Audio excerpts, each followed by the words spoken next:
Alright, so in this video I'll be showing you 3 tests I ran. Now these tests were mostly suggested by viewers, so if you want me to run a test for you, just comment it. I also usually stream these tests on Twitch, so drop by sometime and you can ask me in the stream and I'll test it live. So the first thing I tested was Gobfin Stacking. Every Gobfin in your party increases player damage, so putting 5 Gobfins in my party and using a regular rocket launcher against Zoe and Grisbold gives you this.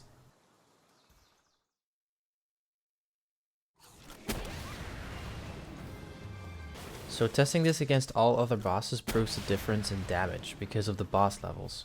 Zoe and Grisbold being the easiest to defeat because it's a low level, but Victor and Shadowbeak taking only a fraction of that damage, being level 50.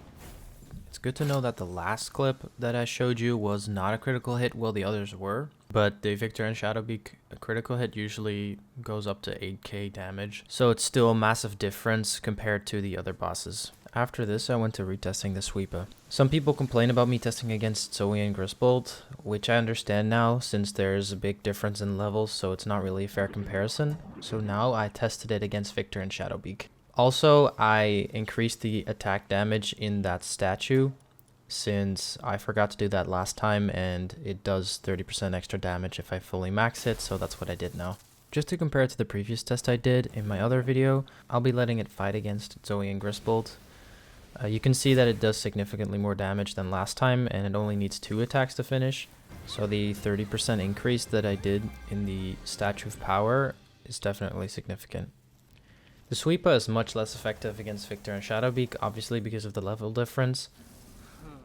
So even though Sweepa does still do a lot of damage, it is nothing compared to what it did to Grisbold.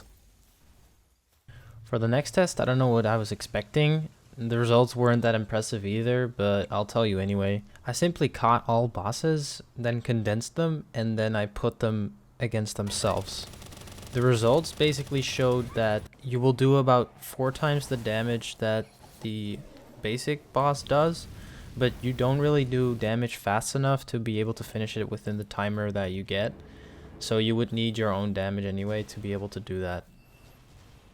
Anyway, those are the 3 tests I ran today. Thank you for watching. Subscribe if you would like to see me make more tests. Comment which tests you'd like to see me make, and check out my Twitch if you want to see me do it live. Bye bye.